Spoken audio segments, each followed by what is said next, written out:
สมมติว่าชุดนึงเขาผ้าควรหลังจากเขาผ้าควรแล้วก็เปลี่ยนชุด ประตูไปตัดมาค่ะบ่อยากถูกใจ เฮาจักสิใส่แนวใดเฮายังบ่มีเลยนี่โอ้ภาคมื้ออื่นเฮาสิได้มื้ออื่นเฮาสิขึ้นปาก ส ซอบ าย ย ดี เดี๋ยวว่ามาดีได้นะใส่ไปใส่มือเดียวก็แล้ว อ้าว เพลโล ผัวก็อยากรอแม่นบ่ล่ะด้านปีละงานตุกระทั่งที่เนาะได้เด้รอชิโนยังได้ไปงานเนาะ สวัสดีเด้อพี่น้อง สีขาวสี มาแวะหานสาวแสงสาวันพี่น้องเพราะว่าลงมาจากปากซองก็เลยมาแวะเพิ่นเพราะว่า เป็นอะไรนี่ก็กินเขากินน้ำก่อน มาแวะกินน้ำกินในพี่น้องเมื่อยหมอยซอยมิน เห็ดหนาจ๋าโอ้ยเห็ดไปว่าให้มันเลื่อนเชิดๆเด้ โอ้ยหัวกันย่องตึงตึงนี่พวก เจ้าทรงเจ้าสาวไปแดงทักเมียเด้ น้องตายแดงเลยสิไปหาโกกผมอีกดีนะมันงอกตัวหัวอยู่คนพูดหรือจะเศร้ากับงอก โอ้ยต้องเห็ดสีอย่างนี้ เขาพะควันนางเห็ดจังกอหัวกระงอกตาย ก็เห็นไฮไลท์ขอเห็นไฮไลท์ เอ้าเขาแบบว่าพร้อมแจ้งให้เลยเนาะ วันนี้เอาพวกนักการเขาได้ปีกันเดินเล่นจนหัวงอก จะบอกยังได้จะบอกพร้อมจังแต่ พร้อมแจ้งเดี๋ยวมาแบบคือตอนสมัยเขาพร้อมตอนอายุ70นั่นนะมีบาง โอ้ คน ย ที่ อยากกลัวเด้ หมักที่ไปนะมันหมักนาดลูกไอ้บอนนั่นนะ อ๋อหมอดวง ชื่อด้วงปะไม่ได้ แม่เป็นตะแพง มันสูง แล้วขาวผิวดีเด้ เราเห็นปีสองจำปีกันในหน้านึงจะว่าสูงสัมปทำนี่ ปีนี้ค่อย พ ให้ อ เป็ ดี น เพราะว่า บ้า ตางขาดลาดอยู่ซ้ำนี่ เจ้าคือตาดีเธอผู้ใดรอผู้ใดบ่รอเจ้าผู้เบิดบานใดก็ได้จะแม่นสอ ซ้ำคันนี้ก็เห็นแล้วนะ ผู้เบิดผู้ใดบานใดรอลูกหลานไปบ่รอ ปากซื้อ ถามเฮ้ยสอบถามจนหูว่าลูกผู้นั้นผู้นี้ใหญ่หรือน้อยหูเบิด ลูกเสาเต๋อเสาเต๋อก็คือเป็นน้องพ่อไอ้แป๊บนี่แหละ ข้าเจ้าก็คือซูมบ่จุ่มแป๊บคือบ่ซูม เอาน้องเขาเล่ากันได้เดียวพ่อเราพ่อด้วงนะสูงได้ไอ้ด้วงก็สูงได้แล้วพ่อแต่ว่า คนซ้ำด้วงกระดุยกระดุย เรามาฝากเจ้าคล้ายบ่ พ่ออีแม่ เอา เราคือ ไม่ใหญ่นะบอกคิดตัวเก่งเนี่ยไม่ใหญ่ เราเป็นแม่ค้าเราขายนะเครื่องตามตลาดนัดเลย พี่น้องบันทันหินเหรอ เพื่อนเราอยู่ในบนเนี่ยทางเขาเมืองหินเลยเนี่ยเรามีขึ้นไปทางเทิงมันจะมีห่างไกลเครื่องหนึ่ง เมื่อคืนนี่เจ้าได้ไปเนื้อเขียดน้ำซุ่มเพิ่นเยอะ ข่อยเยื่องแต่ว่าไปกับอันไปกับอีโพบริไปดำกัดกับเขาสองคน โอ้ยยิ้มมันเรียกกินน้ำแสน เห็นมีเสียมมาละแล้วลงคลิปได้บักร้ายมันเนาะเนื้อในห่วยมันบ่เฮานั่นเว้ากันแต่เฮิงอยากไปเว้ากันกับมีเสียตุยหามากกับบ่ได้ คัน กิ เป็น นว่าอยู่ไก่หัวเนี่ยอยากไปอยู่ยังเขียน จะไปหาเนื้อเขียดเนื้อเขือ เนื้อมาขายเฮ้ย นี่ให้ตอนนอกคักเนื้อเขียดขายมันคือถูก เบิ่งแหน่เขานั่นเอาทุกอย่างเนื้อคงเนื้อเขียดขายโอ้ยสมาแดดแต่ พอเรามีพลังพลัง คันสมมติว่าคันไปเยี่ยงเอาไฟโคมใส่หัวกะได้กินยาไม่กินบริคุ้มจ้ะนะฮะหัว บอกอลีเฮาไผ่คมใส่หัวบ่ได้อีก ปวดหัวมันบ่ เฮาปวดหัวปวดแล้วเฮาแนมหยังบ่เห็น กระบอกบ่ โบจะเอามือถือเอาก็ได้แล้วก็เก็บใส่กระตุกโหลด วันเห็นบ่ไปเยื่องกับปอมน้ำเขาน้ำหมูรอบก่อนน่ะบ่ได้เห็นกระปงกระปอมบ่ได้เห็นบ่เห็นหดหัวกระปอมซ้ำจักอยู่ไสบ่ได้กิน บ่ได้กินให้เอาไปเยื่องนั่นอลี ยังนุ่มยังน้อยอยู่กับเฮยดอ มันน่ะบ่แม่นเยื่องเป็นอยู่ แต่ไปวันเวลาไปมันบ่เห็นวันนี้ตามืดตามั่วเขาบัดนี้เอาแนมหยังก็บ่เห็นบัดนี้มันบ่ได้เยื่องเฮิงเด้ ผู้หาอีได้กับบ่ได้มันเป็นอะไรเด้ผู้หาอีได้ เจ้าที่พูด พี่ฝุ่นตายคักเรามาแล้วขอว่าไม่เสือพันล้านนะ ตัวกูสิฝากมันซอยมันจะลงเลยแต่มันยังเครื่องอายุเนี่ย อยาก ซื้อให้ไม่ใหญ่ก็อย่า บางเกตุยอย่างหลัง ข้างหลังหันใด คือเพิ่น นั่งหยอก อืมคนข้างหลังน่ะคือผู้ว่ามันเจียวตุยข่อย พวกนั่งผัดตัน เล่ามาก มากแต่เด็กน้อยนี่แหละ อาลีใด อืม เขาน่ะมีเขาน่ะแบบเด็กนิดนุ่งนิดน้อยหน้าตาดีนี่ของเพิ่นเบิดเพิ่นจองอืม ไปหาสุกท้องเขาอยู่ พี่น้อยอาจกับปันได้ บ่บ่ เก่ง ไอ้ เว้า อาจบ่สู่เจ็ดตุยดอกเนาะแซงเนาะอันเพิ่น เจ้าสิไปเว้าเดิน จังไอ้เห็น เอ บ่ อ อันนั้นแฮงอีโปพุ่น บ่อย่าพึ่ง ได้ยิน ถ้า ไป อี นะ น่ะเพิ่นน่ะไปยืนซ่อมเบิ่งเนาะมื้อนั้นน่ะ เออ ไปยืนซ่อมมาเฮิงๆนึงเจอเจ็ดตุยแล้วไปคือรถกดแอวปั๊บ นักปากว่ามือถึงเล่ ว่ากันจะจักตาย นั่ง สุดๆๆๆๆเป็นสุดแตะ อยากเลี้ยงน้ำเขาแล้วเนาะนั่น ถามกินอะไรแน่ เด้มักน้อยๆก็เว้าอาลีได้คนที่เพิ่นมักน่ะก็แฮ่อีหลีบางคนนั่นก็แฮ่แบบอาลีอะล้อซ้ำเล่นนำนี่ก็บ่ได้อยากเล่นนะเฮ้ย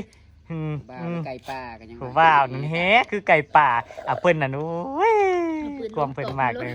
ถ้าเพิ่นมักผู้ใดนี่เบิดเท่านั้นแหละอืม เฮ้ยเปิดดิบ่หันปิ้งเฮ้ย เอา ความสุขของแต่ละคนมันไม่เหมือนกันค่ะ ไปไปเปิดห้านซอยเล่าเฮ้ย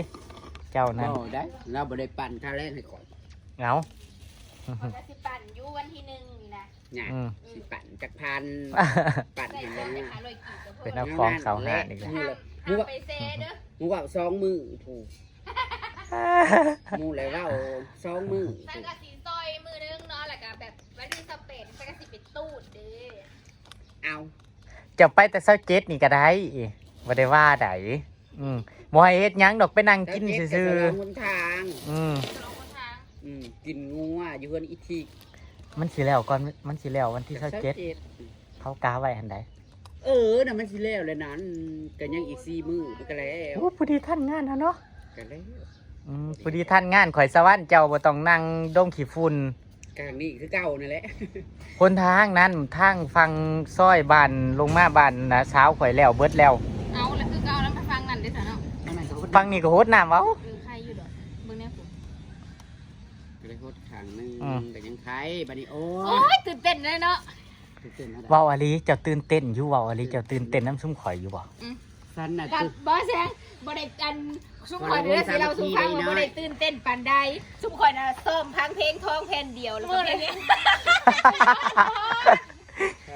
เว้าอลีได้นี่ เอา มีลำวงสามัคคีได้เพราะว่าสั่งมาซุ่มเจ้าต้อง สาวนะห้องเพลงท้องแผ่นเดียวเด้อ ซุ่มเจ้าต้องแต่งโตวไปกบเจ้าสาวเด้อ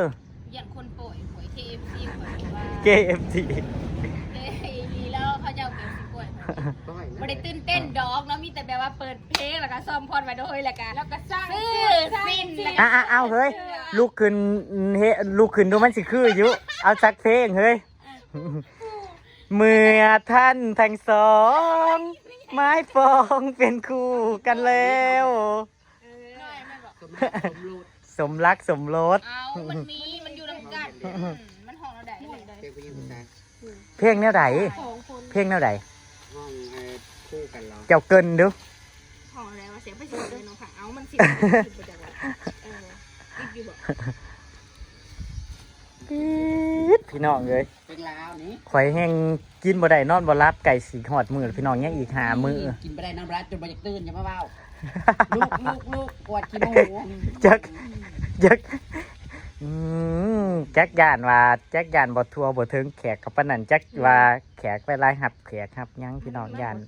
เนาะ เพลงหยังเด้ แบบว่าผ่อนก่อนสองคนมีเพลง ทั้งสองเอาไม้ปองเดินใจเป็นเฮ้ยเฮ้ยอีแม่สิบ่ดังยิ้มเปื่อยบ่เฮ้ย เอาไก่ดีแล้วใส่กระเจ้ากับห้องเอาก็ได้ บ่ได้ถามแม่นว่ารอบแรก2คนเฮามันก็แบบมันก็สิเคินๆว่ามันต้องมีหมู่ไปผ่อนนำ เลยมันก็แบบเอาจะเบาจะซาวมันก็สิมีหอบนึง เอ้ยเฮาอายเฮาผ่อนบ่เป็นเฮาผ่อนบ่เป็นบ่เพลงนี่เฮาเห็นเขาลงตามเพจตามนี่นั่น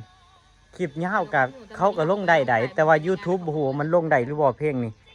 พี่น้องเอ้ย ค่อยเห็นนั่น ได้ยินเสียงอยู่ คือว่าเราอยู่ในเวียงน่ะเขาเข้าให้ห้องสดเนาะ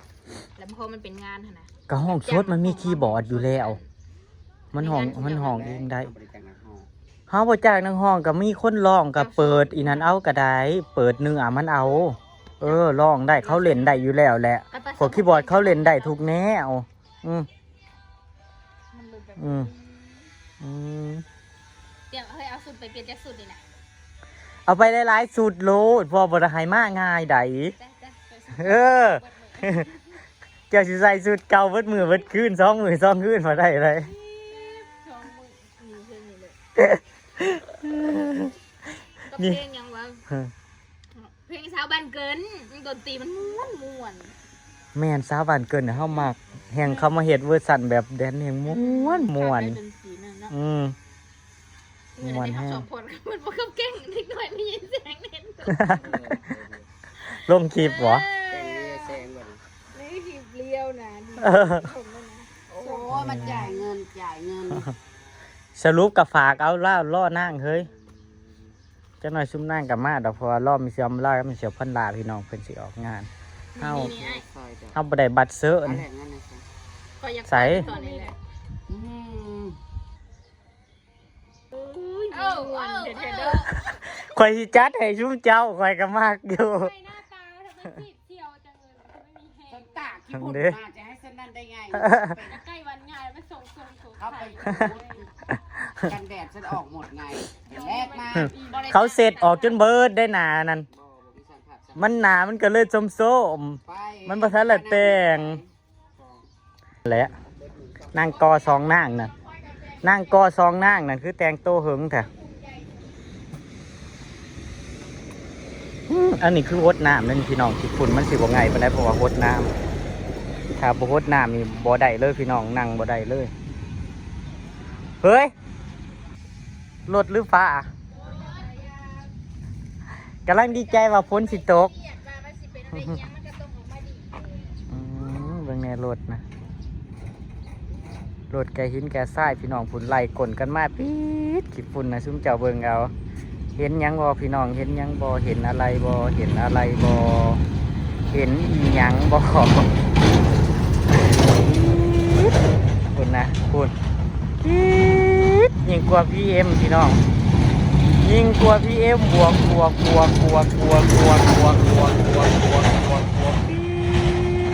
ดฝุ่นอีหยังซะมาโพดแท้พี่น้องโพดพะโลพะง่ายแท้จ้า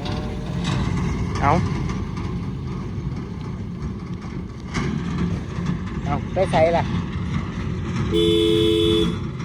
ะเฮ้ยแป๊บหนึ่งสิฝากชุมนางไปพอเด้อแป๊บหนึ่งอยู่นี่โดดแบบ อย่าตีพี่น้องห้ามพายุสิเป็นซีเรียสอย่างบนนั้น เฮากับซีเรียสแต่ว่าเฮากับย่านเนาะว่านู่นนี่นะอีกอย่างทั้งนี้นั่นเฮาเห็นไปแต่ละงานนั่นแต่เศร้าอหลีเขาเป็นงานเป็นการน่ะ 7-8 โมงนั่นแข่งอะเบิดแล้ว อยู่นะก็ไม่ต้องเป็นห่วงหรอกพี่ เอาอีกอย่างสำหรับเฮาบ่เป็นงานแรกงานใหญ่สำหรับตัวเองมันแบบกังวลไปเบิดหั่นเนาะแต่ว่า อันนี้คิดใด ครอบครัวเฮาเนาะเวลาแขกคนมาสมมุติเฮาเขาพาคนบ่เขาเจ้าก็รับหายครับในครอบครัวเฮาเนาะมันก็บ่ได้บ่แม่นสิไผมาก็บ่แช่เขาใส่กินเลยเนาะเป็นแบบนั้นสิไปหาไผดอกแขกนะจ๊ะ อีแม่บอกว่าทำใจดีๆเด้อลูกเด้อสิไปขีดลาย ไอ้น่ะใส่เขาเว้าไปว่าทำใจ เอ้า ดีๆ แล้วบอกเหตุใจดีๆเพิ่นว่าเหตุใจดีทำใจดีๆเพิ่นว่าบ่ต้องคิดหยังหลายเพิ่นว่า ไม่ได้ค่ะไม่ให้คิดนะอันนี้ที่จะว่ามันจบงานไปแล้วมันจังสิโลกมันคือยกยังออกจากภูเขาออกจากอกนี่แหละ ก็สร้างมันก็แค่มือเดียวนั่นแหละมันแค่มือเดียวเครื่องวันเอง มันใกล้เข้ามาเรื่อยๆเนาะมันตื่นเต้นเนาะ ขนาดว่ายังกับเปี่ยมไว้ได้ บอกว่าจะตื่นเต้นแหละไม่สิตื่นเต้นแต่วันที่27 28พี่ ขนาดว่าบ่ทันเลยฮอดวันจริงวันเตรียมนะ แต่แม่น สิ่งของ ตื่นเต้นเลย อย่าลืมไปซอยซีนซอยเด้อ28นะไปแต่28ไปซอยซีนไปกินไอติมน้ำเพราะมีแจกไอติมน้ำมือนั้นก็แจกไอติมถังหนึ่งวัน พี่โบก็บ่ได้กินในชุม ข่อยนะแบบว่าถ้าถามว่ามันซื่อๆอยู่มันหันบ่ได้ขึ้นอยาก เอ ได้ อเด็ก แม่นบ่ อันมื้อก่อนน่ะก็ซื้อเมื่อสู่สร้างกิน2โลหักก็บ่ได้กินน้ำเขาจักอันจักหยอกดอกมันซื่อๆอยู่ซุข่อยบ่ได้ขึ้นอยากได้ มาพี่น้องกินปิ้งแม่ค้าน้อย100 ล้านเพิ่นกำลังสิเปิดห้านพี่น้องมื้อนี้เพิ่นเปิดห้านทรายเพิ่นออกงานพี่น้องแม่ค้านะกะมื้อหนึงหันได้ซ่องจักไว้จักซ่องพี่น้องออกงานก็สิได้มาเปิดห้าน แม่ค่ะออกงานอีเวนต์ แม่ค้าก็งานหลายได้อพี่น้องแห้ง แต่วันที่24แล้ววันที่25ก็สิไปดง ว่า แล้วก็เปิดวันที่24แล้วก็ผู้แรกบัตรเดือนใหม่ผู้แรกสิเดียวกลับมาเปิดอีกดองนะเด้ เอ้าคือสิจังซั่น เนาะกลับมา27ค่ะ28แล้ววันที่1นั่นเด้ อืม ไปงานครูสมรสใหม่บ้านคุ้งสว่างเฮ้ย ปี๊ดกูสมุดเฮ้ย คือเต้นเด้อ จนสิ3 ปีมันบ่ใหม่แล้วได้ ไม่คือเก่าแล้วเนาะฮะกับเป็นเจ้าบ่าวเจ้าสาว เอ้ย เจ้าสาว เบิ่งด่าเจ้าชาวนี่มันใหม่หรือมันเก่า ส้มแสงยังดวงกับเจ้าสาวคือมาหนาแบบสีเดียวแต่ เจ้าชาวคือเก่าแท้บอก แต่งแดดเลย คนนั่นนี่แล้วเทศเพศขึ้นนั่น บอกมีเซียวร่อนว่าโบกเข้าไปหลายๆโบกเข้าไป อืม เนาะโอ้ยเขาก็อยากไปเป็นอันทางเพื่อนเจ้าสาวเด้อไปแต่งหน้าอยู่บ้านแล้วผู้แสง ไปได้สวรรค์ว่าอลีเจ้ากับ แต่งห่อ ไปแต่งนั่งแต่งห้องแอร์ เนาะไปแต่จังโมงเลยตะกี้คิดว่าสิให้อันให้หมู่ก็มาแต่งให้ลู 6-7 โมงก็ไปก็ได้แล้วไปแต่งอยู่ผู้ก็ได้แต่งน้ำกันกับนางนี่ลูกเดี๋ยวถ่ายคลิปน้ำเดี๋ยวล่ะบัดนี้ ตะกี้นะคิดว่าสิให้น้องในบ้านมันมาแต่งให้แล้วบอกก็มีเสียงว่าเฮ้ยเฮาขี่รถไปฮอดมันสิเป็นไปได้ว่าหนาว จะเยือมนะ เฮ้ย เอาเครื่องไปแต่งคนเลย ซองนางนี่คอยว่าสิกบเจ้าสาวขนาด โอ้ยส่งๆเดี๋ยวกันใส่กระไดพัวกด ว้าบ่แม่นหมูเลือกหลาย แบบนี้สิ เออ รัศมีคอยเห็นว่าคอยนั่นนี่เขาพัฒนาเด้อ แมนไหนสวรรค์กับสะแสงไปอยู่น้ำเป็นเพื่อนเจ้าสาวส่วน ห มิ น้าดำๆนั่นนี่เขาค่อยใส่หน้ากากหน้าดำ เฮ้ย มันคือกระเทาะ เจ้าจำได้อยู่ไม่เสียวมาล่าแล้วเว้าว่าเราสิเป็นอันพายทั้งเจ้าบานแล้วว่าเราสิโปรยเงินแล้วว่าเราสิแลกแบ่งพันไว้หลายๆแล้วเว้าเจ้าบ่าวแม่คืนด้วยนะ ม ว่าเพิ่นสิเป็นใบพันลาว ใบพันเล่าก็ใบ500เล่าเดี๋ยวว่าสิแลกไว้หลายๆแล้วก็สิโปรยกูจิตเพิ่นว่า เห็นเพิ่นเว้าอ่ะนะ เออ ไปเล่นเดินไปอะไรขี่บ้านจุดเป็นมัดรถป้ามึงนี่จะสิจักมัดเขาว่า ผู้ใดอยากได้ซองประตูเงินประตูทองกับมาต่อคิวได้เด้อพี่น้องเพราะว่าข่อยสิใส่ซองใหญ่ๆให้ ด่านหลายๆด่านเนาะเอาเด้อไอ้เนาะเปิดเสียวันเด้อ เอ้ย เก้าด้าน บ่มีเถาซุ่มนี่สิไป เก้าด้านกับพ่อเด้อบ่ต้องเอาหลายด้าน เอา5 ด้านกับพ่อหลายด้านกับเจ้าบ่าวก็อยากสวอยอยู่ได้หลายด้านป้าพี่น้องเราก็จะเดินทางกลับแล้วพี่น้องแซมลาผ้าจากแล้วพี่น้องขอบคุณทุกการรับชมเด้อไปแล้วพี่น้องสวัสดีครับผมเมื่อยแห้งอะลีแดดมันแดดแห้ง